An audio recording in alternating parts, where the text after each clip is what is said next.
Egun onden hori, apirileko 14. egun honetan. Buenos días a todas y a todos. Este 14 de abril de esta preciosa primavera que estamos teniendo. Bueno, perdonad por haber entrado tarde en la emisión, pero hemos andado aquí con los técnicos, con el técnico mejor dicho, con un compañero nuestro, con Vicente, intentando arreglar todas las movidas que tuvimos ayer, pues con el internet y pues mirando a ver de qué es lo que podía ser, qué es lo que no, y esperemos que ahora mismo pues esté funcionando fluido y que todos vosotros pues podáis estar disfrutando de esta retransmisión en directo que vamos a comenzar ahora mismo.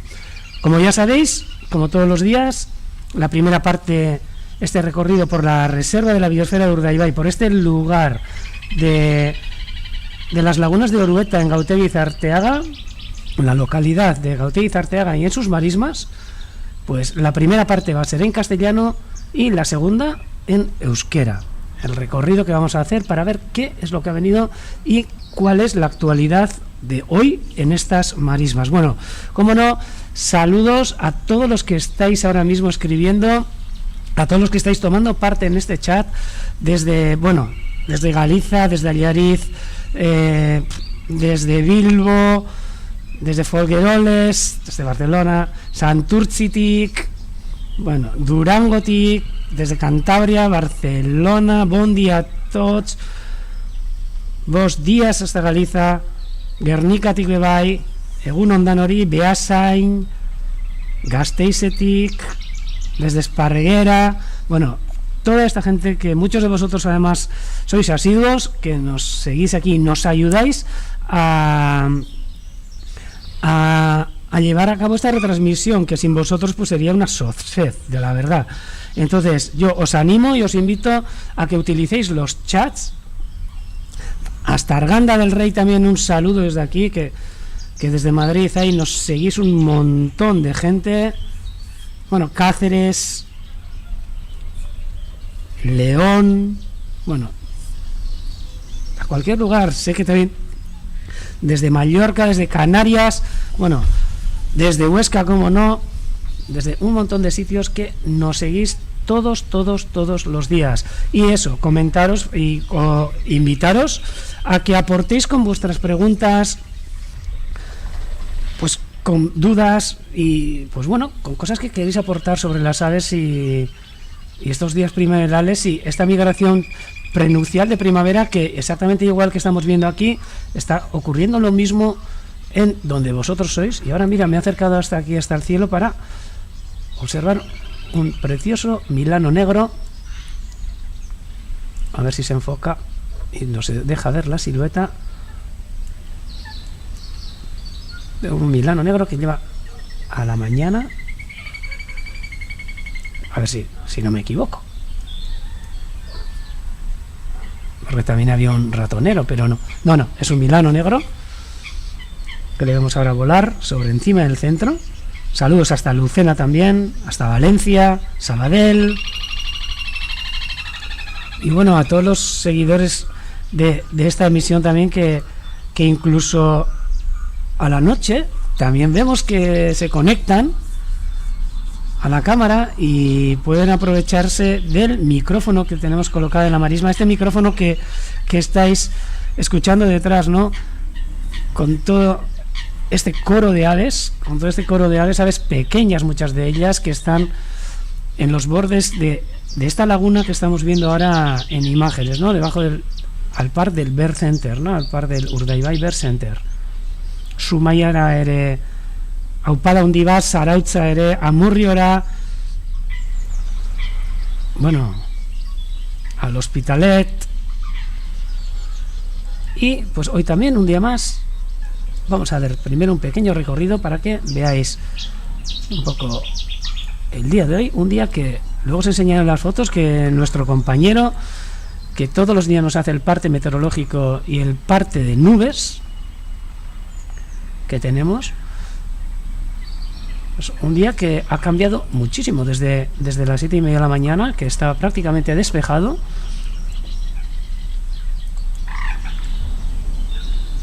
Me han preguntado a ver cómo he podido saber si era un vilano negro y no un ratonero. Me ha parecido, a ver si lo volvemos a ver, así le contesto aquí, que si no os lo enseño, os lo enseño en fotos también.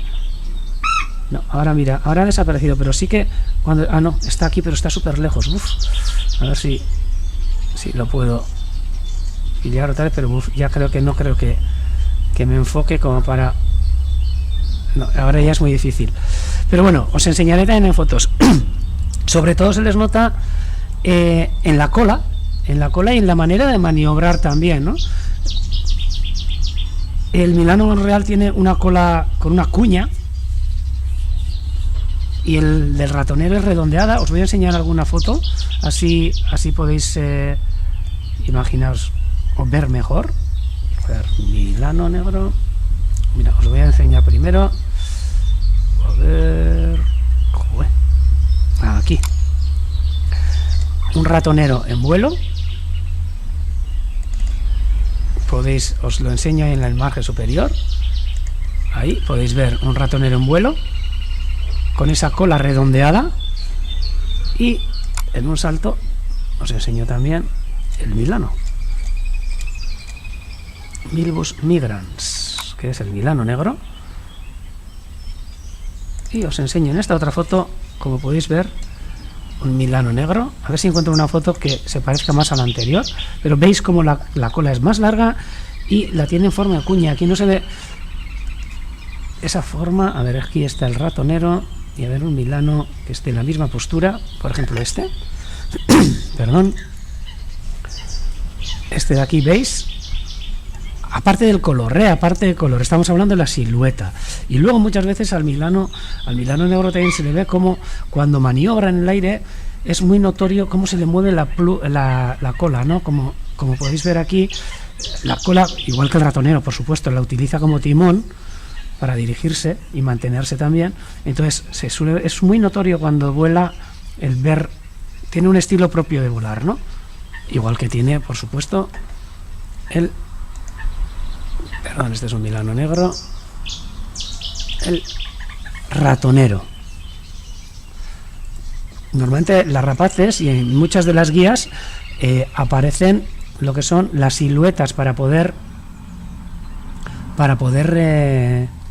identificar con siluetas, pues algunas aves que las vemos en el cielo y solo nos podemos valer muchas veces de las siluetas, ¿no?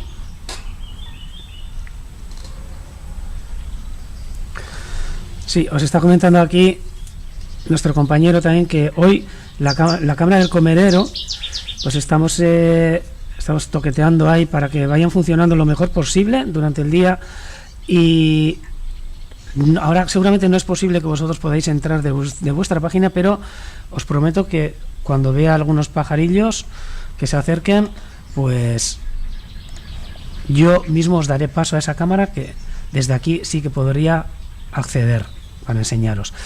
Vamos a seguir con este viajecito para ver el paisaje. Ahí vemos también los aves reales que han volado ahora delante nuestro, a nuestras ovejas que están ahí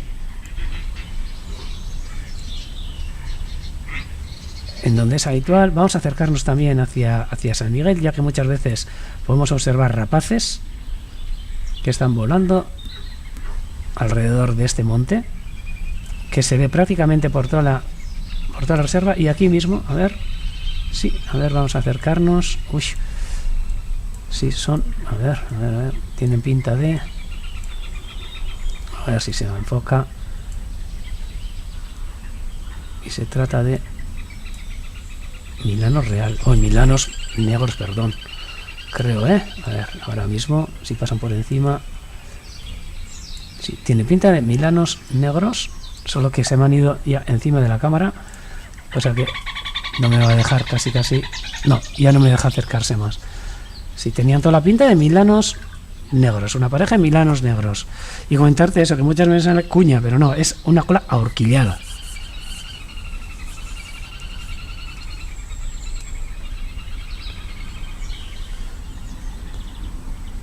Nos comentan a ver si es posible ver también cigüeña negra en Selgurúa, y por supuesto que es posible. Además, estos días han estado migrando.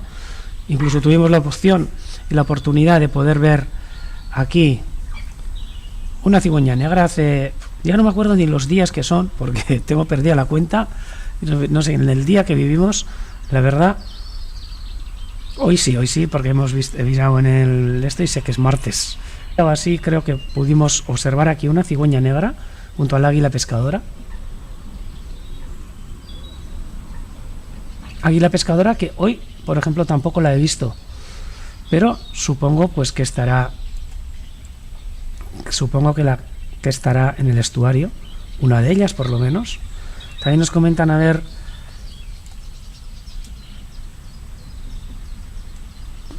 Sí, aquí tenemos las ovejas. Sí, son las ovejas con su leche se hace el queso ideal, por supuesto. Pero estas ovejas las tenemos solo para ayudarnos en el... Mira, aquí creo que viene una garza, si no me equivoco. Vamos a ver si es una garza real. Tiene pintas. A ver si nos deja la cámara ver hacia dónde se dirige, porque ayer mismo hubo 7 garzas imperiales a la mañana y no, esta tiene toda pinta de garza real que pasa ahora mismo por encima nuestro. ¡Opa! La he perdido y veremos si para en la laguna. Bueno, no, una, dos.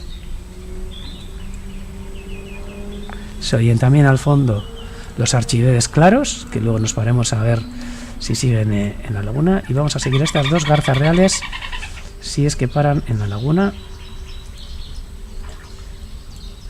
Bueno, creo que son reales, ¿eh? Ahora vemos que se acercan hasta el fondo y vamos a ver cómo aterrizan, si me dejan ver. Aquí viene, ah no, mira, una parece, uy, ¿qué es esto? Parece muy grande. Tiene todo pinta. Sí, señor. Creo que ha sido... Sí, señor. Ha sido una garceta grande. Una garceta grande que, si no me equivoco, se ha parado ahí. Se ha parado, pero ahora, al ser blanca y con el reflejo del agua, creo que no es posible distinguirla.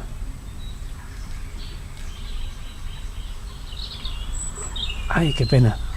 Pero bueno, a ver si luego hace aparición, porque sí que ha habido una garza real, por supuesto, pero también ha estado esta que ha bajado, que me ha dado la sensación, por tamaño por lo menos, que era una garceta grande, un pequeño ave que... una preciosa ave que estuvimos también disfrutando de ella hace bien poco.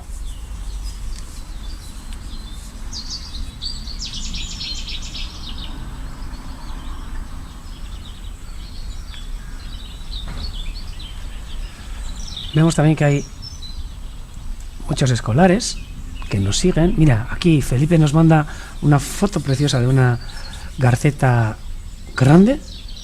Sabe que creo que ha sido la que ha entrado. Luego vamos a hacer un repaso por toda la laguna. Y bueno, y ahora ya que estamos aquí, pues mirando hacia la costa y al cielo, nos vamos a poner también un poco mirando al cielo, ¿no? Pues para poder ver las fotos que nos ha mandado nuestro compañero desde casa, para hacernos una imagen de lo que ha acontecido en el cielo desde hoy a la mañana. Que veis esta foto tomada a las 7:30 de la mañana, prácticamente el cielo despejadísimo, con nada, unas nubecillas que se pueden ver allí al fondo, pero enseguida ha ido, en un par de horitas, ha ido cambiando y se ha ido cubriendo todo el cielo por un tipo de nubes bajas del tipo Stratocumulus stratiformis, que hemos estado viendo estos días y que son los que vemos ahora, opacus, que no dejan pasar no se ve la silueta del sol, no dejan pasar la luz del sol, y también han pasado unos stratus nebulosus, que son nieblas. Esta es la foto del mismo sitio sacada 2 horitas después. Unas nieblas que no han tocado tierra, que no han tocado el fondo del valle, pero que son nieblas que se han quedado en unas capas un poco más altas, ¿no? Y entonces pues ahora pues se ha quedado el cielo pues un poco, bueno, totalmente cubierto. La verdad que no han dejado nada de agua. Y bueno, pues hoy a la mañana, pues a primera hora, a las 7:30 hemos tenido 10 graditos, 10,1 de grados de temperatura, y ahora veis que va subiendo un poquito hasta los 14 grados y no sabemos si para la tarde quizás empiece a levantar este cielo encapotado que tenemos también hoy en Urdaibai. Un cielo típico primaveral aquí.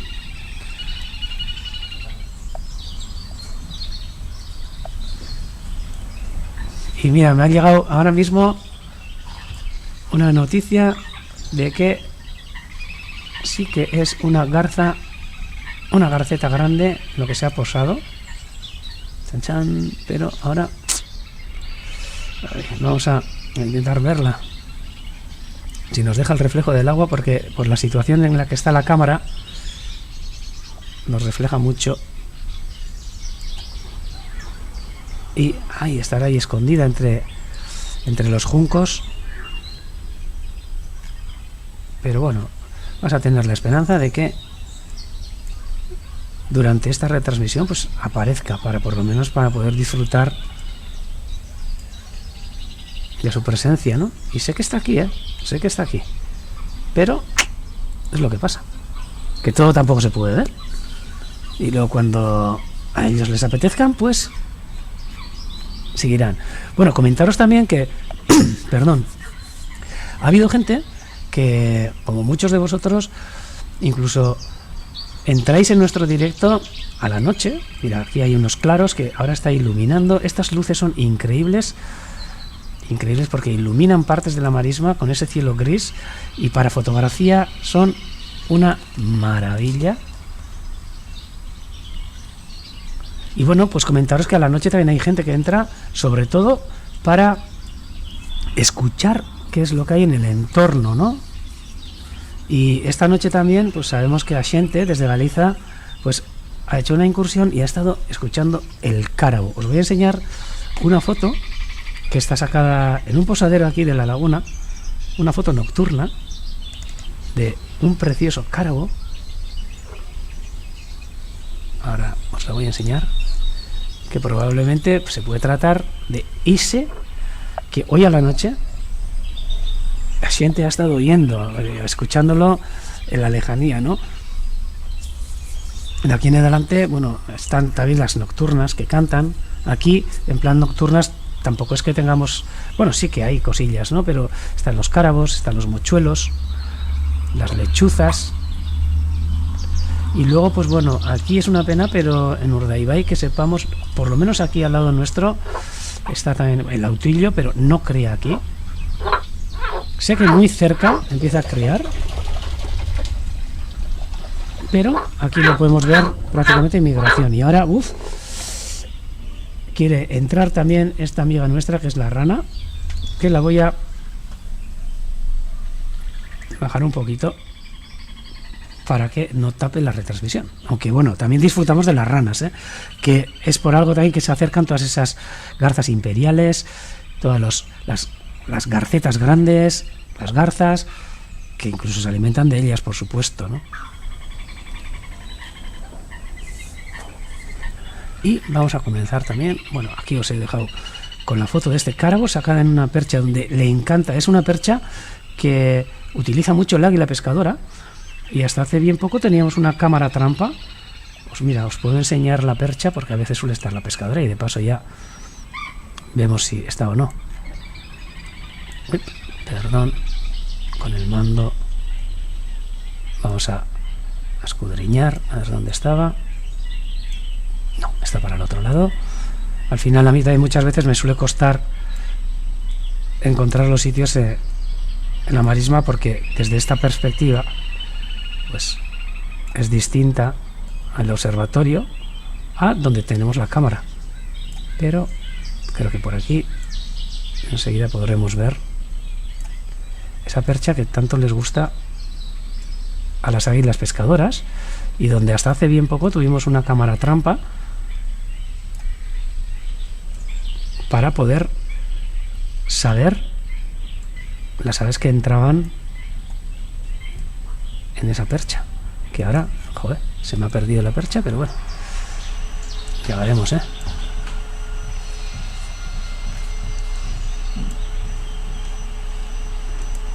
vamos a ver.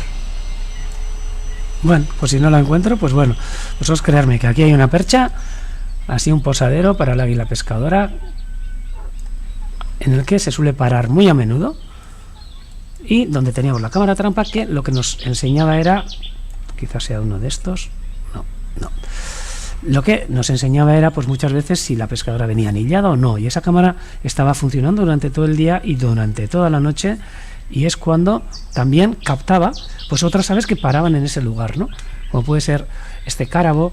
Tuvimos la gran suerte también que durante la invernada del año pasado, un elanio que tuvimos aquí invernando, pues prácticamente pasó todo el invierno, pues se posaba ahí para comer durante el día y nos enseñaba de qué se alimentaba, ¿no? Ya que podíamos ver, pero con todo el detalle, cómo traía topillos, sobre todo topillos, pero de vez en cuando también vimos pues algún buitrón, algunas aves pequeñitas que también le encantaban, ¿no? Entonces, pues bueno, era una cámara que nos daba una información brutal, nos la enviaba, además tenía un modo para poder enviar, y pues bueno, y pudimos disfrutar de todas las aves esas que se acercaron, ¿no? Vamos a dar un pequeño rodeo por la marisma para ver qué aves hay. También os voy a decir que la marea está bajando, por lo que esta semana nos tocan unas mareas un poco extrañas para este humedal, ya que muchísimas de las aves que han estado a la mañana, cuando la marea ha estado alta, han salido fuera del humedal hacia el estuario a comer. Aquí podéis ver unos inseparables amigos nuestros que son los ánades reales, aves preciosas también, que a la gente le parezca que sean comunes, pero aquí encantados de tenerlas, ¿no? Además ahora mismo están las hembras, que estarán seguramente en los nidos. Prácticamente vemos machos, aunque hay alguna hembra que está fuera, y dentro de poco pues también podremos ver a esos pollitos, ¿no? Vamos a mirar también, escudriñar un poquito esta zona, esta isla, ya que ayer pudimos disfrutar de agachadizas que estaban escondidas entre toda la vegetación que está creciendo en los islotes, esa vegetación que esta misma semana es necesario que entremos para liberar un poco de los islotes de esa vegetación y hacer más atractivos a las aves, ¿no? Que les encanta estar en zonas abiertas, en zonas donde no haya mucha vegetación. La vegetación la utilizan también para hacer los nidos, pero intentamos que en esta laguna pues existan distintos hábitats, microhábitats, ¿no? Pues zonas con juncos, zonas también de carrizales densos, carrizales en agua dulce, carrizales en aguas salobres, zonas de pastos, zonas con la vegetación muy rala, ¿no? Para que puedan descansar las aves, ¿no? Que son los sitios donde les gusta parar, ya que controlan lo que pasa a su alrededor, ¿no?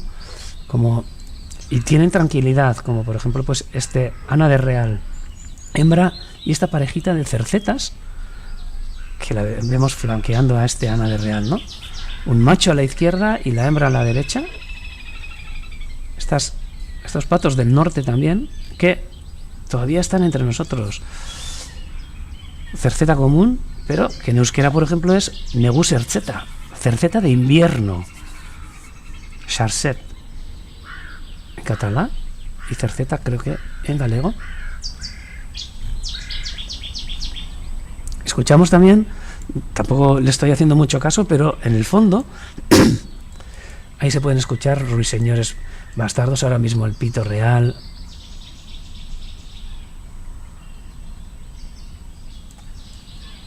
Nos vamos a acercar también, ¿por qué no?, a disfrutar de las fochas, que no me canso de decir que aquí en Urdaibai son unas aves muy especiales para nosotros, ya que hasta que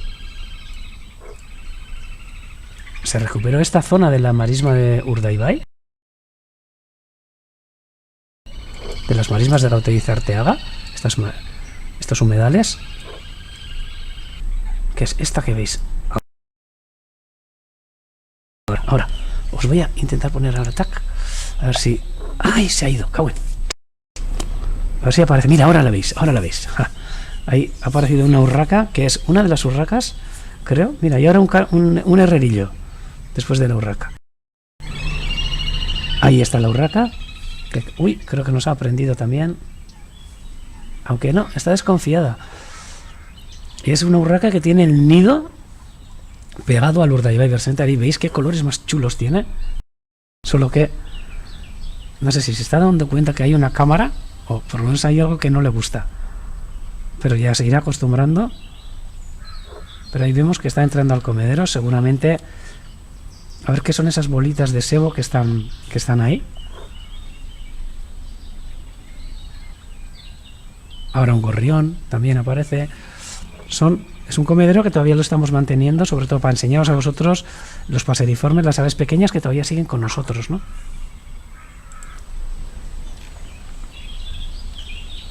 Felipe nos está enseñando unas fotos preciosas de cercetas. Bueno, vamos a volver y a escudriñar un poco más esta zona de la marisma.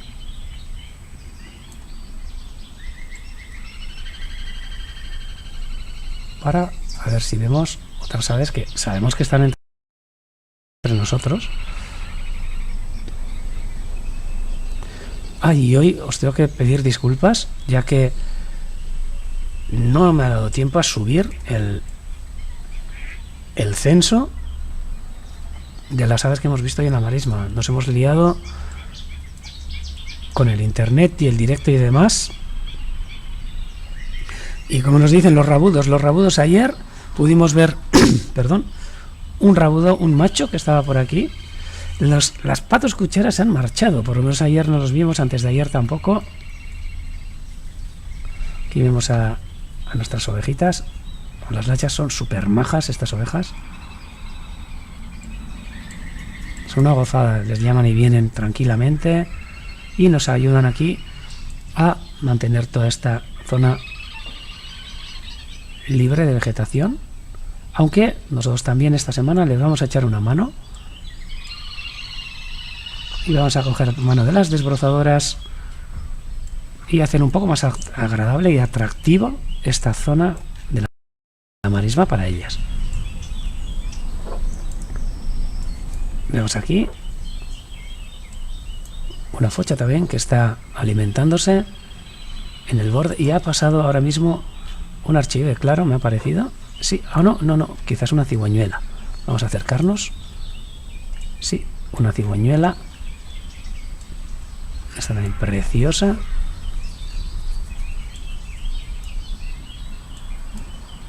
Que está ahora mismo...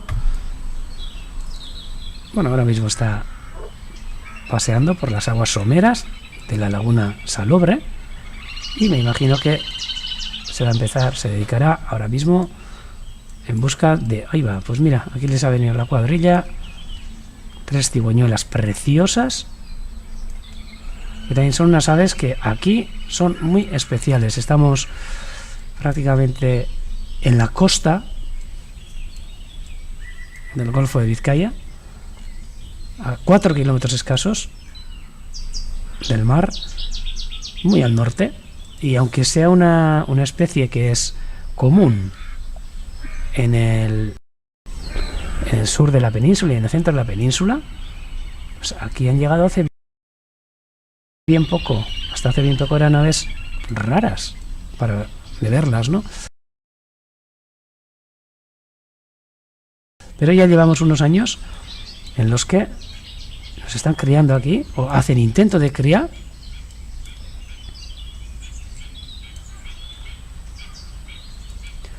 Y ha habido años que ya han sacado algunos polluelos.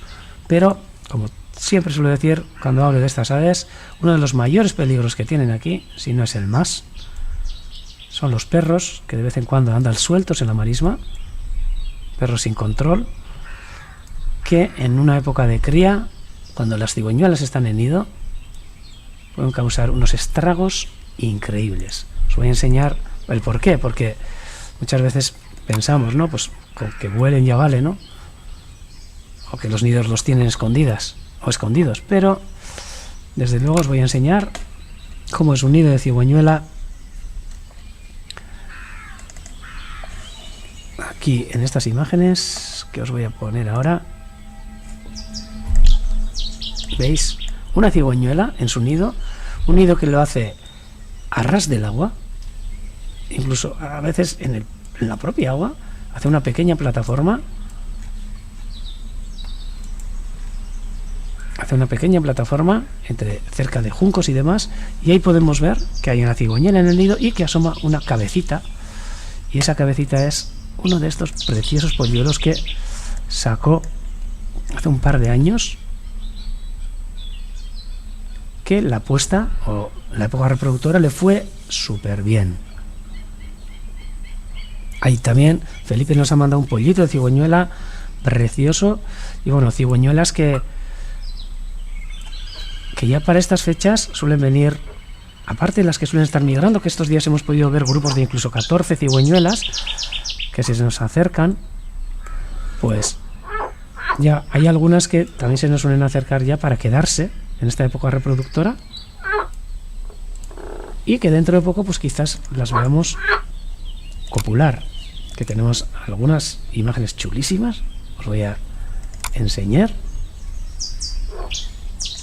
de cigüeñuelas copulando. Es una cosa muy rápida, ¿eh? Pero mira, es para todos los públicos, ¿eh? Es para todos los públicos. Os voy a enseñar un segundo ese vídeo, si me deja. Un segundo. A ver si ahora os lo enseño. ¿Dónde está? Ahí está, la cigüeñuela. Y aquí veis la cópula de unas cigüeñuelas. Una cópula muy curiosa. Veis ahí el macho como corteja. Y ¡chac! Ya está.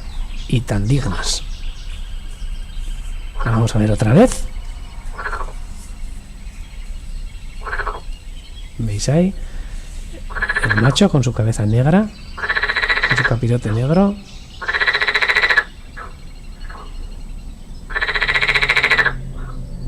Y ahí habéis podido ver otra vez esa cópula preciosa entre las cigüeñuelas. Las ranas me están pidiendo entrada, pero les voy a hacer callar un poquito. Y vamos a seguir acercándonos a otros lugares de la laguna, que como veis hoy nos faltan muchos amigos. Las espátulas han estado hoy a la mañana, ha habido unas 5 o 6 espátulas que se han ido a alimentar, me imagino que a la marisma exterior. Vamos a ir por si acaso al islote de las espátulas y luego voy a hacer otro repaso por... No, vemos que no están las espátulas, que están las fochas. Seguramente habrá alguna conocida nuestra también. Esa focha que está coja. Me preguntan a ver si está el silbón. El silbón lo he visto hoy a la mañana. El silbón sí, el silbón es una cosa curiosa que no sabemos si le pasa algo o qué puede ser. Pero bueno, de todo el grupo que ha habido invernando aquí, de unos cerca de 300 silbones, en la reserva bastantes más. Este año además ha sido espectacular. En los silbones pues se han ido, poco a poco han ido yéndose todos, y de repente pues bueno, nos ha quedado uno que creo que está en este islote, pero... ¡Apa! Mira, mira, mira, mira, mira. Aquí está. Ahora que la hemos visto de refilón. ¡Chachán! Venga, vamos a decir que es el protagonista del día. Y además, si nos fijamos, veis que tiene el pico negro. Aquí tenéis la garceta grande.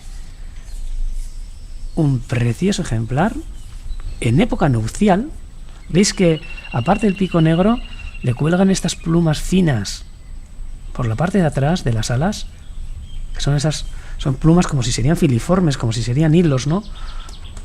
Que en esta época del año suelen estar preciosas, igual que las garcetas comunes. Esas plumas que en una época pues, fueron tan perseguidas, ¿no? Y en muchos lugares llevadas casi hasta la extinción para la confección de gorros, ¿no? De gorros o no sé cómo se llaman, sí. Para señoras, ¿no? A principios del siglo XX sobre todo, y hubo muchas zonas donde se capturaban para aprovechar sus plumas. ¿Ves ahí que está pescando ahora mismo? Un cuello súper largo. Vamos a ver si encontramos para poder comparar y para que vais comparar una... A ver... Por lo menos en tamaño, para que podáis ver la diferencia entre las garcetas comunes y una garceta grande, que es esta, ¿no? Voy a ponerla aquí en un lateral para enseñaros una foto que tengo aquí donde se pueden observar un par de garcetas grandes al lado de una espátula. Ya la espátula en sí es un ave bastante grande, pues esta, imaginaros, con el cuerpo ese, pues le supera bastante en tamaño, ¿no? ¿Veis que esta que aparece aquí tiene el pico amarillo? Cuando tiene el pico amarillo no están en época nupcial, y ahora se les pone negro, como a esta que veis ahí. Y veis que aquí mismo están las garcetas comunes y alguna bueyera, y mirar el tamaño, la diferencia de tamaño entre unas y otras, es considerable. Ahora mira, voy a quitar porque vemos que está intentando pescar. ¿Veis? Con ese cuello que lo alarga una pasada. Mira, ahí tenéis un precioso gorro de una señora de principios del siglo XX o finales del XIX, con unas plumas de garceta maravillosas. Aquí vemos que está preparada para lanzarse, y normalmente cuando ve algo se lanza como si sería un arpón hacia cualquier quisquilla, pececillo, larva, sigilosa de verdad. ¡Chac! Y vemos que ha cogido una quisquilla, un pececillo, que lo veis ahí, que lo tiene en pico, y ¡chac! ¡Hala! Hemos visto la pesca de la garceta grande. Una especie... Mira, ¿ha visto alguno más? ¿Ha visto alguno más? Ah, no. Una especie de ardeidas que se está extendiendo ahora mismo por Europa, que antes prácticamente criaba en el este europeo, en zonas del Mar Caspio, el Danubio, en la desembocadura, y poco a poco se está extendiendo hacia la península. Bueno, ya hay zonas de cría también en la península de esta garza preciosa. ¡Chac! Ahí vemos también, bueno, esta vez creo que ha fallado, pero que lanzar se ha lanzado, ¿no?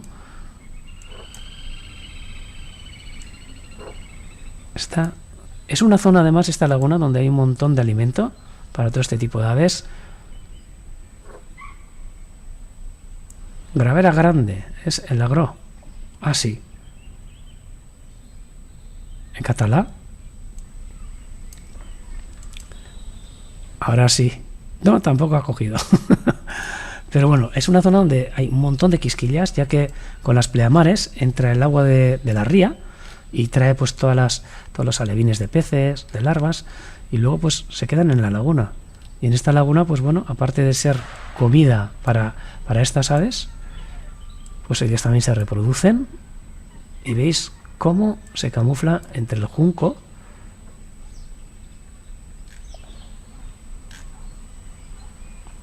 Y pues mira, bonita protagonista que nos ha aparecido hoy para alegrarnos la mañana, ¿no? Bueno, los demás también nos han arreglado. Oh, Jesús, alegrado. Pero... sí. Y bueno, y yo con estas imágenes os voy a decir que voy a cambiar la retransmisión al euskera. Podéis seguir, con esta retransmisión, ya que intentaré decir todos los nombres, aunque a veces se me olvidan, en euskera, catalán, galego y castellano, por supuesto, y inglés. Esta garceta grande que nos han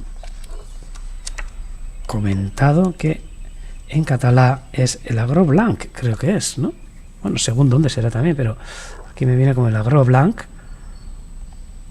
Y la garza branca grande en galego.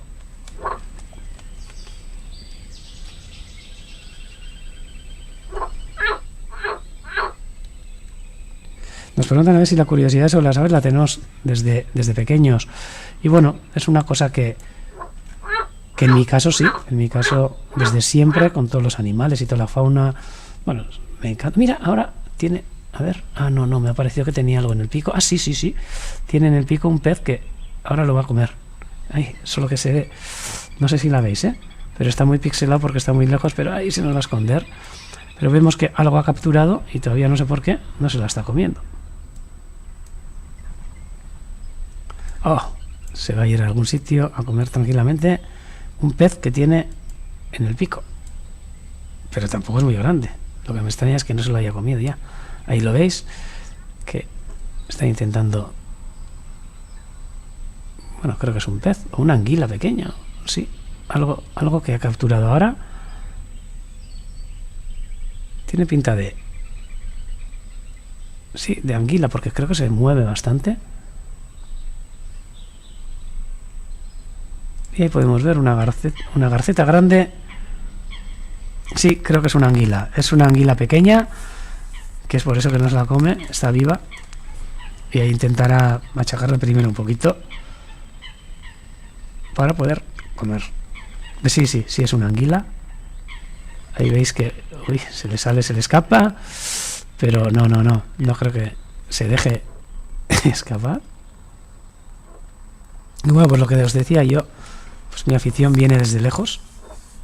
Y siempre, pero eso sí, todos los días estoy aprendiendo cosas nuevas, sobre todo con vosotros, que aportáis un montón en este chat. ¿Veis cómo se le mueve es una angula grande, no diría que es una anguila, de unos 10 centímetros, que le está dando un poco más de trabajo. Pero que al final, wow, mira, estamos viendo el almuerzo que ya se lo ha tragado. Y por supuesto se lo habrá tragado vivo. Y sigue en busca de otras presas. Esta garceta habrá parado, pues mira, ahí bebe agua para que le pase. Y bueno, tiene que tener unos jugos gástricos increíbles porque esa anguila ha ido viva. Y todavía estará viva, por supuesto. Y bueno, y a ver cuándo vamos a ver moritos. Pues no sé, hace poco también vimos uno, pero son aves que se dejan de robar, ¿no? Todavía no son muy comunes en esta zona, pero siempre todos los años aparece alguno, ¿no? Y bueno, y con este desayuno de la garceta grande, voy a pasar en euskera, hacer el mismo recorrido, y os dejo con imágenes del Urdaibai Bird Center para que podáis conocerlo también. Y ya sabéis, una vez de que termine este confinamiento, todo el mundo invitado a acercaros hasta este lugar.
Eta egunon, dan hori, hemen jarraitzen dut nik zue guztiokin, orain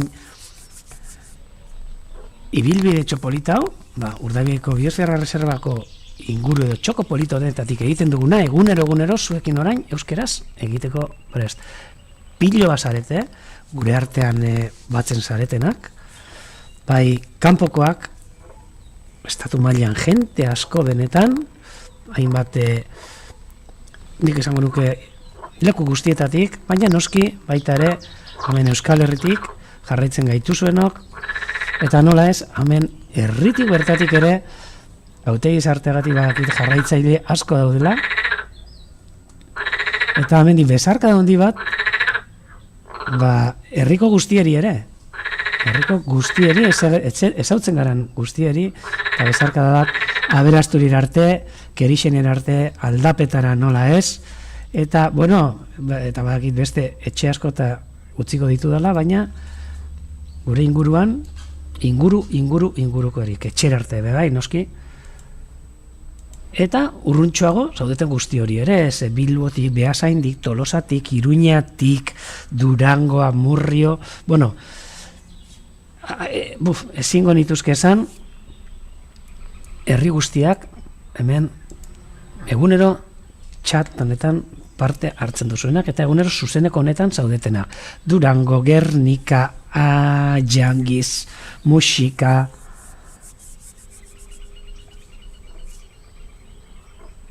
beraz, eta bueno, eta ikasten zaudeten guzti hori ere, zebadakit, lehen ere komentatu digute, nola eskolatik, etxeko lanak, eta etxeko lanetariko batzuk izaten diran, ikustia, egunotan zelako hegaztiak eta dagozen natur zientziak inguruko lantxoak egiteko, badakit batzuk sartzen direla horrelako lekuetan. Isiltzeko esango dieta purtxo bat igelari, hitz egiten nahi du mikrofonaren aurrean, eta jeitsiko diota purtxo volumena, entzuten dugu, hor fondoan, eta gaur ere egun polit bat, sorpresas betetako eguna, beti dago, zerbait beti esaten dugu, bilabonara ere, noski, Astigarragara ere, badaki jarraitzen gaituztela, Donostira nola ez, Gasteizera esan dutuzte, Bilbora, eta egunero dago zerbait, eta gaur ere, agertu dira gauzatxo batzuk, eta lehenengo egingo duguna da, bertara hurbildu, eta ikusi, ze gero, agian, martxa egiten digu, eta gero, gelditzen gara hor, ikusi beharrean, galduta.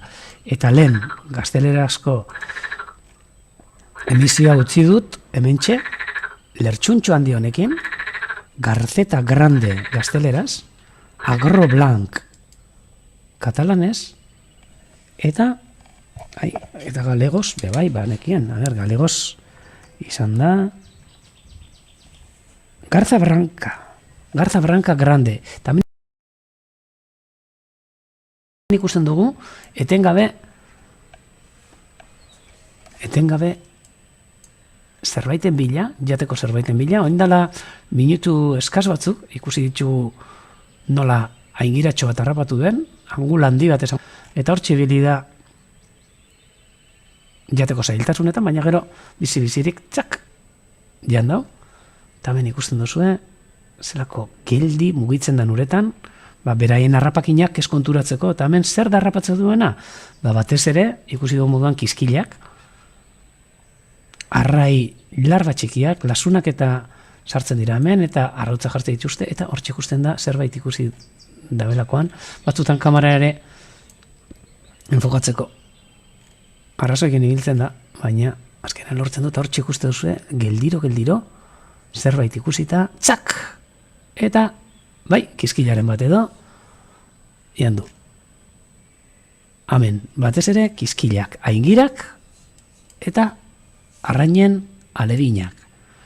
Naiz eta, badakigu, mareak ditugula hemen, egunean, hemen beste zerbait ikusi duena, janari asko dagoen leku bat da, eta hortxe, barriz ere, zerbait ikusi du, eta nervioso jartzen denean, txak, eta barrura.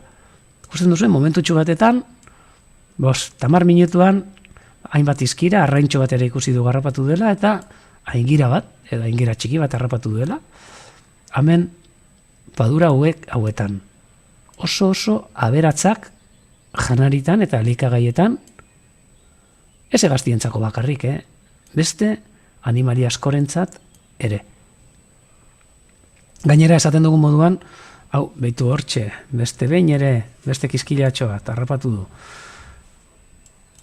Hau, jatetxe bat da, irekita dago gusto guztientzat, eta hemen daude, guztiz vegetarianoak eta veganoak diranak, kopetasurien kasu, daude, arrain jaleak diranak, adibidez, lertxuntxo hauek eta ubarroiak adibidez, edo arreno arrantzalea amendik sarritan ikusten dana,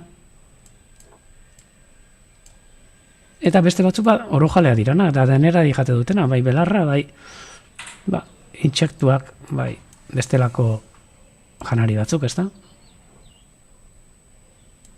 Sarraski jaleak ere badira, batzutan pasatzen dira gure gainetik saiarreak, gero saietuko gara ikusten, eta galdetzen digute, ea ze alde dagoen txingudiko padurekin. Eta esango dizuet, alde askorik ez dagoela, leku desberdinetan daude hori bai, biak daude Atlantiko ekialdeko ibilbide, hegaztien migrazio ibilbide honetan, eta gainera oso kuriosa izaten da, baina sarritan ikuste ditugu bebai txingudin egiten diren zentsoak eta gure lagun batzuk egiten dituzten zentsoak, gorantziak hemen txingudineko etxean lanean dauden guztiei, Mikel, Paul, Alberto, deneri, eta astuko zaizkidan batzukain nerea eta beste batzuk, gorantziak egiten duten lanagatik eta antxe biltzen dira, bereik ere zentsoak eta egiten, eta sarritan oso kuriosa izaten da, hemen ikusten ditugun hegaztiak, antxe bertan ikusten dituztela, egun berdinean, eta hemen, mokosabalak sartzen baldin badira migrazioan, txak, han ere, sartzen dira, izatez, kostaldean gaude biok, egia esan, txingudiko, plaiaundiko ingurua, kostaldetik hurbilago dago, beraz, itxasoaren eragin handiagoa dauka, eta noski, han agertzen diren hegazti asko, adibidez, hemen ez ditugu ikusten. Kurlinta bekainduna, kurlinta handiak, batez ere, limikola kontuetan, askoz ere, aberatsagoa, ez aberatsagoa egian, ez da, baina ikusteko aukera errazagoa egoten da, txingudiko inguruetan, limikola kontuetan asko ikusten dira, eta beste batzuk ere, Ze hemen, itxasadarra nahiko luzea da, ez da oso ondia, baina kilometroko dituen, 7 kilometro, hasita Gernikatik barruko paduratik kanpokora arte, eta noski, han txingudin bertan ikusten diren hegaztiak, hemen ikusi daitezke, adibidez, Kanala eta Busturi inguruko kanpoko paduran. Hemen, barruko paduran gaude, eta hemen agertzen zaizkigun hegaztiak, batzuk beste mota batzutakoa dira. Hemen, lertxuntxo handia kasu honetan. Zumaian arte ere besarka da handi bat, Zumaian ere antxe badauzkazue padura txiki batzu. Eta hanbe, hainbeste gauza ikusteko aukera dagoz, eta erreioan bertan, bai limikolak, kuliska txikiak, kuliska handiak, neko arruntak izaten diraan, zuek ere ikusteko, eta gero migrazioaten eta asko ikusten dira, hegazti asko. Ikusten duzu zelako tamainoa daukan honek, eta honetxe galdetzen digute, ia lertxuntxo txikia, baina asko zer handiagoa dan, da erakutsiko ditu eta argazki bat, lehen erakutsi dut. Idea bat egiteko. Hemen ikusten dituzue. Lertxuntxo handia, hemen eskerretara, irudian ere, sartu ere ez aite egiten iaia, hor ikuste duzu, lertxuntxo handia eta alboan mokosabal bat. Bi lertxuntxo handi eta mokosabal bat. Mokosabala baino askoz ere altuagoa da. Eta orain erakutsiko dizuet inguruan dauden lertxuntxo txikiak eta lertxuntxo itzaina hemen eskumako partean.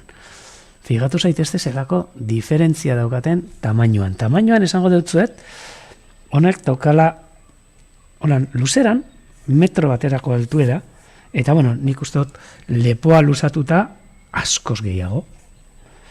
Eta ego puntatik ego puntara, pentsa, zelako txori katxarroa den, 155 sentimetrotik 170 sentimetrora.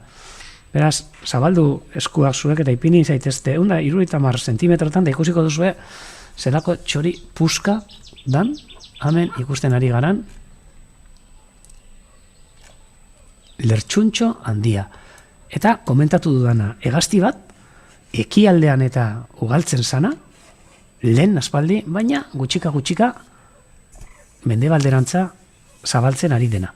Eta ja, esan genezake, penintxulan badaudela hainbat leku, abia egiten duena, eta orain hemendik gero eta usuago ikusten dugun hegaztia. Hortxe berriz ere prest, txak! Baina ikuste zaio, mokoa botatzera doanean, edo arpoi hori botatzera doanean, atzean bustan bugitu egiten zaiola. Ez dakitan, baina, hemen ikusten dugu, etengabe jaten, bere migrazio egun batetan.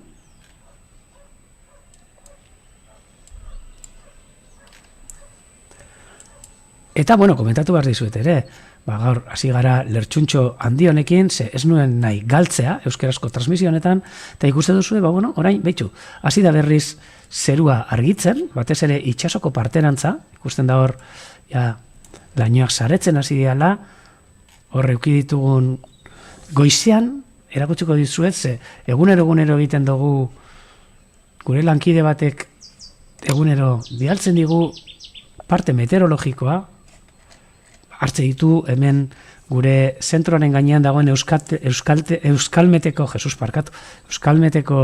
estazioaren datuak, momentu izaten ditugun datuak, eta prestatu egiten dizkigu, batez ere guk ulergarria izateko, eta guk ikusteko, eguraldi horrek eta meteorologia horrek nola baldintzatzen duen gaur egon daiteke migrazioa. Eta adibidez gaur, ikusi dugu, goizeko 7 erakutsiko ditzuet, beran etxetik bota digun argazki polit bat, ikusteko zerua nola zegoen, guztiz oskarbi. Bueno, ipiniko du gainera, gutxikora bera, hortxe ikusten dugu, San Miguel, Eroreñozar, eta hortxe ikusten dugu bera botatako argazkia, busturitik, gaur goizean, goizeko 7:30 zelako zerua zegoen ikusteko. 10 grado egite zituen gaur goizean, freskotxo, airea garbi, eta orduak pasatu ala, pare bat ordu pasatu dira argazki honetatik argazki honetara. Leku berdina, baina ikusten duzue azenlako diferentzia. Pare bat ordutan. Hasi da zerua lainotzen, sartu dira estratokumulu batzuk, stratiformisak opakus izenekoak, ze ez dute eguzkikaren argia pasatzen uzten, eta horrekin batera lainoak edo belainoak sartu dira, baina belaino horiek gelditu dira altueran, ez dira jeitsi haranaren lurrera arte. Beraz, lainoak izan dira, belainoak izan dira, baina mendi magaletan gelditu diren belainoak. Ez dira gure ingurura arte jeitsi, gure bista ostopatuz, ez da? Hortxe ikusten dituzue, zelako irudi desberdinak, goizeko 7:30 eta hauxe 9:30 ateratakoa. Orduan ja, temperaturare gorantza, 15 gradu, eta ikusten dugu lainoa saretzen ari dela. Ez egia esan, ez dut entzun gaurko parte meteorologikorik, baina, hemen ikusten dugunaren arabera, itxaso parterantza, gerota argiune da gehiago daude. Gainera, haizea gaur aldakorra izan da, baina oso leuna, oso suabea izan da, eta orain jarriko dut ere apurtxo bat, barkatu.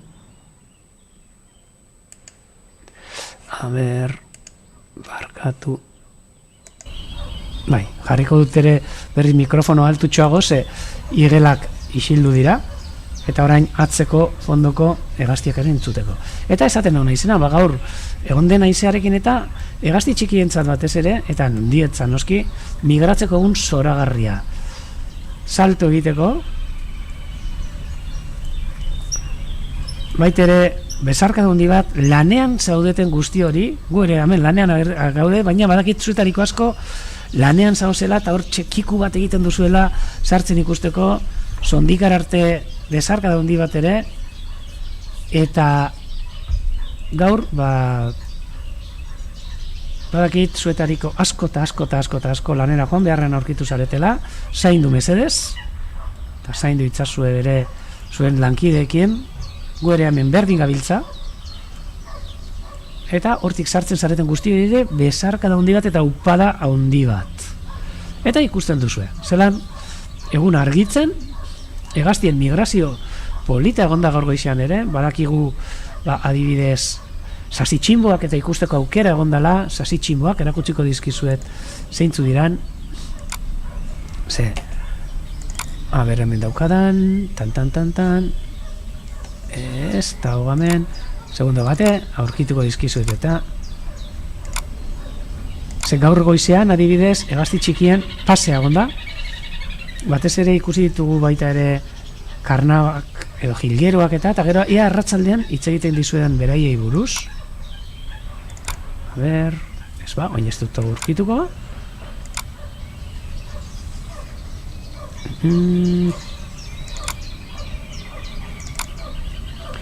Eta hortxe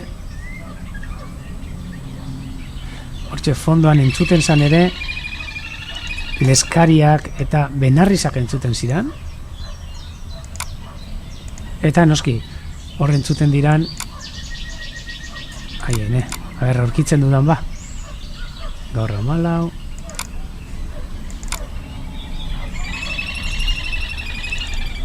bai, amentxe, sasitxinboa erakutziko dizuedana, zait gustatzen hitz egitea, zeri buruz hitz egiten duguna ipini gabe, eta amentxe sasitxinboa gaur ikusten egonana ingurutik. Eta benatzean entzun duzuen bozina hori, gure arraina ekartzen duen kamioia, egunero lekitxotik arteagatik zehar banatzen du Pedro, deitzen da bera, eta lan polita eta itzela egiten du gure artean ere, baserrietara, eta astean hiru aldiz arrain fresko ekartzen. Gu orain gaur egun lujo itzela guretzako. Hor fondoan entzuten ditugu, entzun dugu Pedroren bozina ere, baina entzuten ditugu ontxe momentuan txio arrunta, gazteleraz moskitero komun, hortxe dabil txik-txak, txik-txak, txik-txak, txik-txak.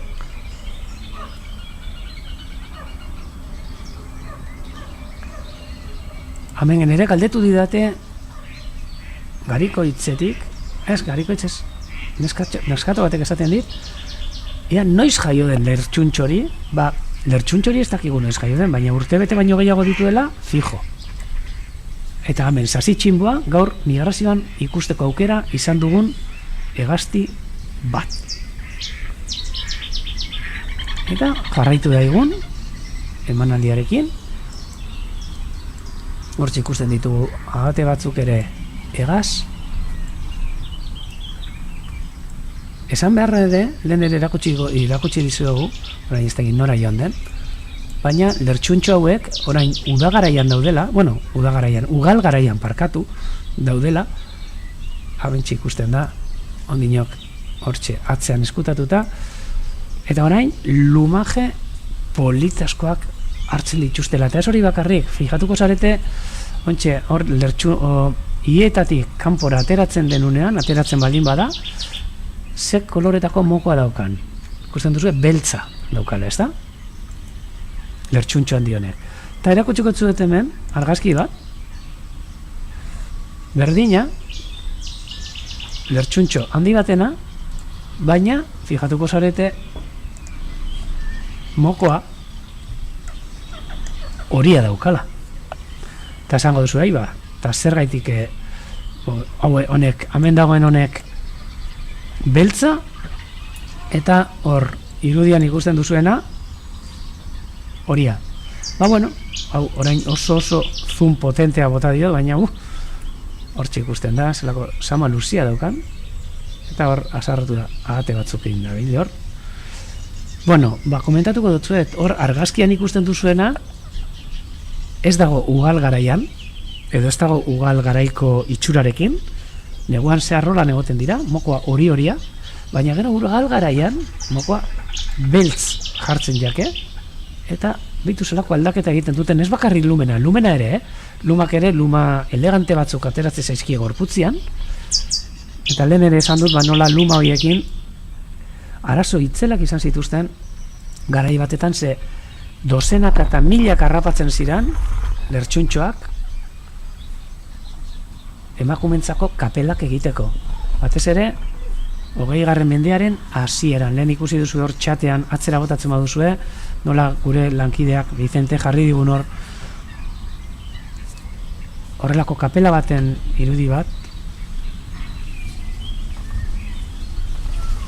eta hortxe ikusten duzue lertxuntxo handia. Gaurko protagonista bat.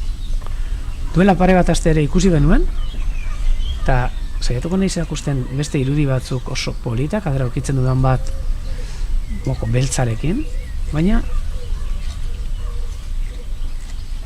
ez ba, denak aurkitze dituen argazki guztiak moko horiarekin. Saiatuko nahi izamen ere, beste leku batetik bilatzen.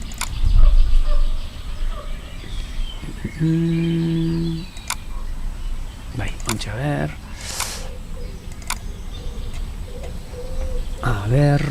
ametxe. Txan. Eta ikusten ikusten ditugun hau oso urruti dago, baina alata guzti disfrutatzen usten digu, baina batzutan zuek, batez ere tamaina kontuak eta ikusteko, ezta? Badaude irudi batzuk oso politak, dauzkagunak aterata hementxe Urdaibai Berzenterren,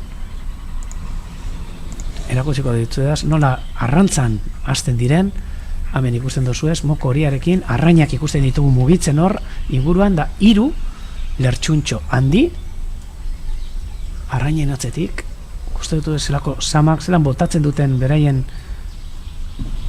lepo luze hori, baina ikusten duzuenez, irudi hauetan, ez daude ugal garaian. Ikusten dituzue, behitu, tamainoak ikusteko, hortxe agertzen dira moko zabal batzuk, inguruan, hauek ere, janari bila, hortxe entzun dugu berriz ere Pedron bozina, eta hortxe ikusten dugu gainera eraztunak dituen moko zabal bat. Nahi nizuen, irudi hauek erakustean nahi nizkizuen, behintzat tamainoa eta ikusteko. Zelako polita dian, hemen ere beste bideo batetan, lertxuntxo itzainak eta lertxun handi bat, ontxe aldatzen daukana mokoa, ja beltz itxura hartzen, eta ikusten dituzu inguruan ze politak dauden lertxuntxo itzainak, eta ikusten duzu zelako tamaino desberdintasuna daukaten. Hau, gaurko protagonista. Ekialdetik zabaltzen ari den hegaztia. Eta nahi du fijatzea, ere bideoan, zelan, lertxun hauek, jama dituzten ugal garaiko lumak, luma bitz berezi hoiek. Beraz, hori erakustea nahi nizuena, lertxuntxo honetaz. Utziko dugu lasai asko jaten, eta jarraituko dugu. Eta batzuri, arraro egingo zaizue, ikustea jarraitzen gaituzuen askori, badura hain utzik, ez da? Esango duzuen, eta nora joan dira hegaztiak. Egon badaude, baina batzuk, noski, iparren antza joan dira. Beste batzuk, marea behan dago, eta itxasadarren antza, janari bila. Eta beste batzuk ondino gainera, Afrikatik etorri gabe. Barkatu? Hemen bai, gure lagun bat, egunero ikusten duguna, ubarroia, arrantzan egongo zana seguruenik, eta orain ikusten duzue hor janari bila, Jesus janari bila, lehortzen, egoak lehortzen, politxe benetan, hau bai, baina urrun dauzkagun makiltxoetan eta ipinita. Ikusten dugu guztia, geldituko gara.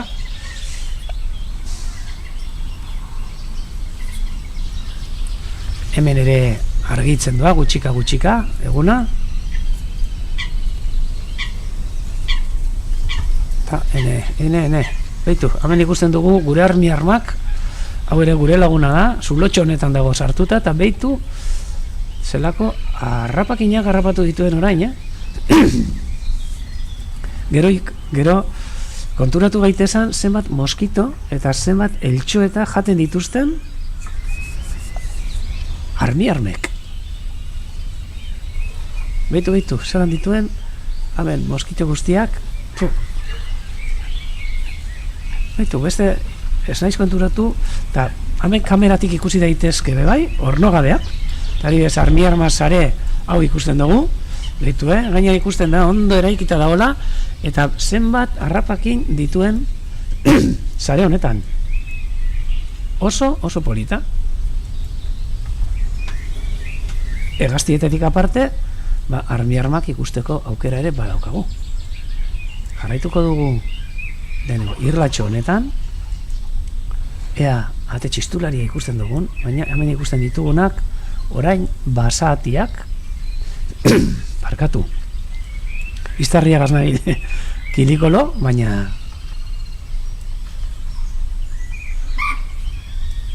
jarraituko du lehenengo hemendik, ate txistulari ikusten dugun, atzoko moduan istingorrak ikusten ditugun.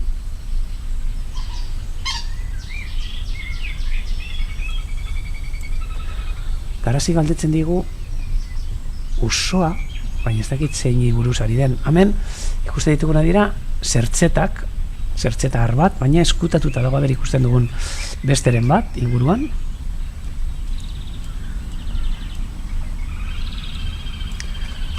Hemen txustu dagoela bat, ontxe jaten, uretan, hurbilduko gara ikustera noski, zertzeta eme bat. Armiarmak desde luego, janari ugari eukidu, tamen zertzeta bat. Ikuste duzu, nola bilatzen duen janaria. Hor, uretan burua sartu, eta ornogabeak eta aurkitzen, hor, azpian, sakonean aurkitzen duen limo edo lokatzo horretan. Hemen beste zertzeta bikote bat, lo, eta bestearen parean, arra eta emea.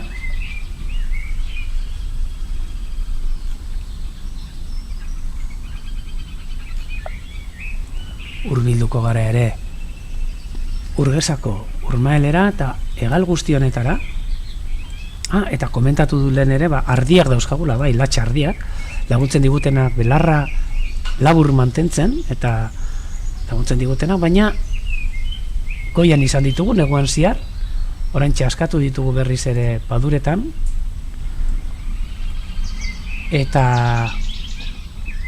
uste dut laguntasun apurtxo bat eman beharko diogula, ze normalean badaude landare batzuk, adibidez hemen ikusten dituzuen asunak eta ez dituztena jaten, eta hoiek guk desbrozadorarekin garbitu beharko ditugu. Galdetzen dizkigute ere, ia nagorek busturitik ze hegazti espero dugun ondinok etortzea. Parkatu. Eta, hombre, noski, ondinok falta dira, ikusi ditugun batzuk, adibidez, zankaluzeak batzuk badaude, baina nik uste dut oraino gehiago etorri beharra daukatela. Falta dire egunotan ikusten ari gara, atzo ere ikusi nituen, nik neuk behintzat lertxun gorriak, eta horiek ere etorri beharrean daude, ondino gehiago, uste dugu. Eta ondino falta zaizkigu, ingurura etortuko zaizkigun, beste hainbat eta hainbat, adibidez, antzandobiak, arruntak, eta noski, amendik gutxira, maiatzaren erdialdera etortzen zaigun beste hegazti bitxi, eta liluragarri bat, zatak orain inok ez ditugu ikusi, zuaitz belatzak ere, lehenko egunean busturen ikusi zan bat, ez dugu ikusi.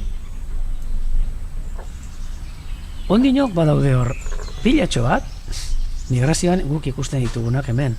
Agian migrazioan dauden lertxuntxo karramarrosaleak ere ez ditugu ikusi, amiltxoria bat baino ez dugu ikusi, eta esango duzu, eta zeri buruz ari da edorta orain ez da, behitxu erakortziko dizuet. A ber, amiltxoria erakotziko dizuet, lehenko gunean ikusi genuena, eta itxaroten gaude, a ber, ikusten ditugun, barkatu, a ber, holan bideo polit bat erakotziko dizuet, amiltxori batena, baduran, ontsi erakotziko dutuet, a ber, kolokatzen dudan, segundo bat,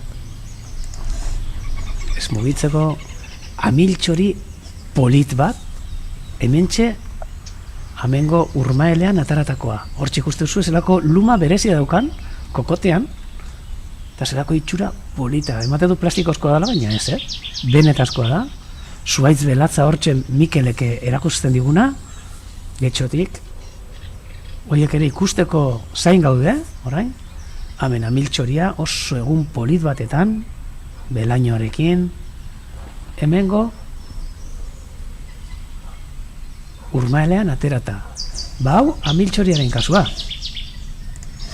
Baina badaude beste horrelako hegazti batzuk,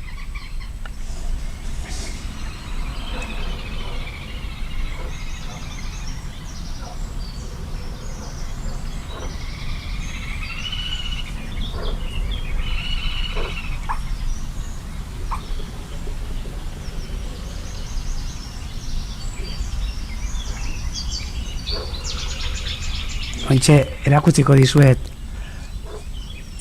a ber, besteren batenak, erakusten dudan, amendik, amentxe, bai, aurkitu dut, Lertxuntxo Karramarrozalearen beste leku berdinean gainera aterata dago, lehen ikusi duzue amiltxoria, eta ea hau ere, noizbait ikusteko aukera daukadan zuen guztiokin. Oso berezia benetan, amentxe, Lertxuntxo Karramarrozalea. Hone dira, guk hemen ditugun migrazioan bakarrik pasatze zaizkigun hegazti batzu. Hemen Lertxuntxo Karramarrozalea. Dauzka horrelako luma oso bereziak, zama luzea dauka, baina benetan berezia. Eta izenak esaten duen, karramarroak eta kangrejoak eta gustatzen zaizkiona, pilo bat jateko. Hori adibidez iruditariko bat, zaituko naiz beste polit bat erakusten, hortxe ikusten duzue, bere moko, urdin koloreko moko horrekin, beraz hauen zain gaude, eta noski, nik uste dut egunetik egunera agertzen ere hasiko direla. Haben beste irudi polit batzuk, Lertxuntxo Karramarrozalea, gogoratu, Lertxuntxo Karramarrozalea, Garcilla, Jesus Cangrejera, Martinet Ros, eta Garza Cangrexeira Galegos. Eskuako Heron, ingeleraz. Eta bestea, ikusi duguna, amiltxoria, Martinet Denit, gaueko hegazti bat, esango genuke, Night Heron, ingelesez ere, eta Garza de Noite Galegos. Beraz? Ez hau, hori bestea izan da, Beraz, hau kenduko dut. Eta jarraituko dugu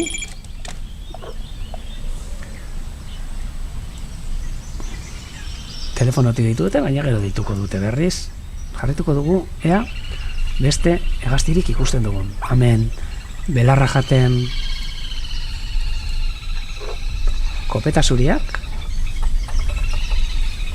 Gaur kasu askorik ez diet egin gure atzean dauden beste hegazti oiei, baina orain ere hitza eskatzen igel berdea. Ontxe isildu da, eta amentxe, honedi ere, kaixo ere esango diogu, gure ardieri, ardilatxa polit, hauei, ikuste dituzu, ez lasai, bueno, hemen asun artean, asuntza baten daude, baina, komentatzen dizuet, gaur bihar kenduko dugula, eta saietuko gara jartzen. Orain nahi dut ikuste ere, momentutxo batetan, inguruko hegaztiak kamera horretan, nola, kaskabeltz bat eta txantxangorri bat etorri diran, hortxe ikuste duzue kaskabeltza, pipa jaten, kurloia ere, txolarrea ere, beste kaskabeltz bat ikusten duzue, oin ere, ambiente polita dagoela jaldekuetan. Eta ez da iguzain aztu txori txikiak, ez da? Gure inguruan, hainbeste ibiltzen direnak nik, eta gonbidatuko dizuet, orain ja berandutxu da, zeuda berrian sartuta gaude, baina urrengo negurako, zuen etxe alboan jarri itzazu horrelako janlekuak eta disfrutatuko duzu, zuen lehioetatik eta eskatzeko edo sukaldeko bentanatik ere, horrelako hegazti politekin.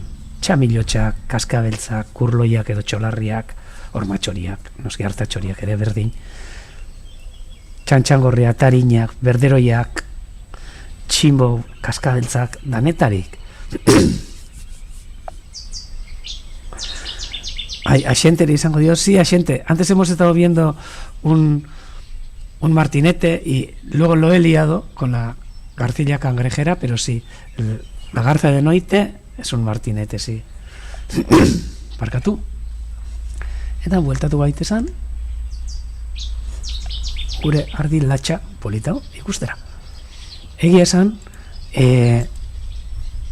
ardi hauek oso erabilgarriak, komentatuko dizuet egun batetan, epaduraren kudeak eta laneri buruz eta egiten dugun proiektuari buruz komentatuko dizuet, baina nik aholkatuko nituzke, gure arrasako ardi bat gainera, badakit batzutan, kostatzen zaiola apurtxo bat ezegunetara moldatzea, batez ere apatxekin eta sarritan konpondu behar izate zaizkiela, eta zaindu egin behar izate zaizkiela, baina dira ardi batzuk, dira animali batzuk, laguntzen dutena kudeaketa honetan, landarediaren kudeaketan, eta ez hori bakarrik, eta hegaztiak erakartzen, bai ez dakizue ze puntutara arte. Guk bakarrik erabiltzen ditugu belarrak entzeko, ez dugu bildotxik eta ateratzen, aunque ez daukagu aharitxorik, ez daukagu aharirik, baina, bueno, badaukate auzokoek ere, eta egunen baten bagian askatuko dugu beraiekin, beraiei postasuntxo bat emateko, ezta? Baina, guk hemen erabiltzen ditugu batez ere, bedarra mantentzeko. Oso egokiak, ez horretarako bakarrik, hemen badaukagu landare bat oso kaltegarria dana, kanpotik etorri den landare bat, bakari salimifolia, erakutsiko dizu, eta badakin nun erakutsiko dizuetan. Badago irlatxo bat, ardiak iristen ez direna, tamalez, eta josita daukaguna, ontsa ikusiko duzu, harriginek eta baten, behitu, amentxe. Kusten duzu ez, hemen, 3 arbustotxo hauek, arbustotxo hauek esaten dudanean, 1,2 metro altuera daukate, baina ematen du ezetz, baina bai, gutxienez, 1,2 metroa, eta hau da, kanpotik etorri izan landare bat, eta landare horri, kentzea oso zaila da, bakoitzak ematen ditu 1,5 milioi ziegaz doazenak, eta landare txikiak ataratzen lan itzela izaten da, baina, eta bueno, izatez ere pozointzua den landare da, baina landarea txikia denean, gure ardi latxak kapaz dira landare txiki hori jateko. Eta gustora jaten dute. Ez omen dauzka, uste dut, ez dakit ez dut lertzen ez da, ze txikia izan da alkaloide gehiago edo izan barko lituzke, baina kapaz dira jateko, baina gero, behin jazten denean, dena estaltzen du. Aiba, orain, uste dut entzun dudala, ez dakit izan den, badezpada altxatuko da purtxo bat, mikrofonoa, zelen isildu dut, baina miru beltzaren doinua entzutea eman dit. Ardilatxak erabiltzen ditu batez ere, kontrolpean izateko inguru horretan landaredi hori, ez da? Hau ikusten ditugu ere irudietan, hasi zaigu mikrofono eske, igela. Hemen ikusten ditugu beste padurako landare polit batzuk, irisak, iris hori hauek, eta hemen bakariza irisak tapatu nahian. Gure lanetariko bat izaten da leku hauetara sartu eta landara hauekin kudeaketa lanak egin. Hemen, behitu, murgil arrunt bat, eme bat, hortxe, lasai asko, eta ibilanditxoa maitzen joateko, hurbilduko gara kamera dagoen irlara, ea, hegaztiren bat aurkitzen dugun, gertu-gertutik. Orain ikusten dituzuen ustai belar guzti hauek eta, suposatzen dut, ostegunean edo, kudeak eta lanetan abituko gara eta kenduko ditugula. Litekena da, ostegunean, goizean, emanaldirik ez izatea, baina hori abizatuko dizuegu. Lehenagotik, beste lan batzuk egitea ere tokatzen zaigu. Eta hau derrigorrezko lan bat da, paduraren kudeaketarena. Esaten digute lehenko gunean ardi bat zegoela kojo, bai, konpondu egin barri genizkion apatxak, zeukan sartuta elorri arantza bat, hemen elorriak ditugu eta ez dakit podaren batetik edo, antxe behen gainean, lurraren gainean utzita edo eta arantza bat sartuta zeukan. Eta bueno, espero dugu gutxika sendatzen joatia.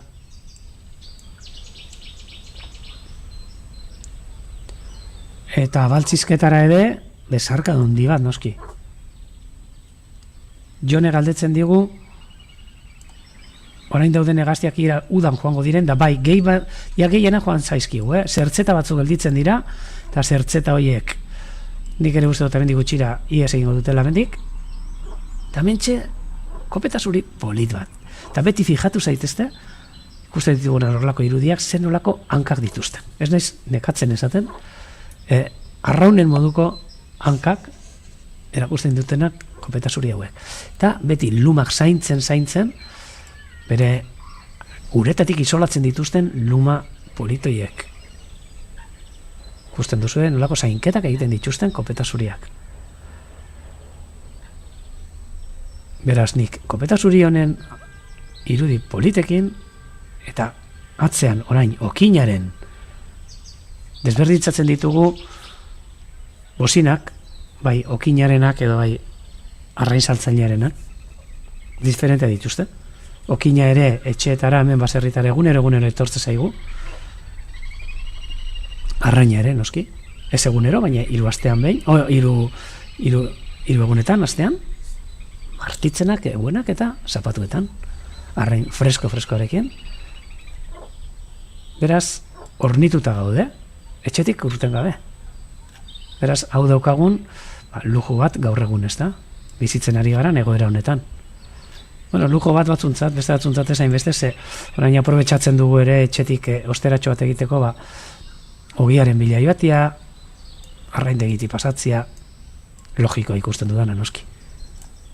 Eta, ikusten dugun lertxun txotxiki, handia, amenik eskutuan, eta nik gero arte esango dizuet, eta arratsaldeko 6etan berriz ere, zue guztiokin, beste kontu batzuekin, inguru honetara hurbiltzeko prest.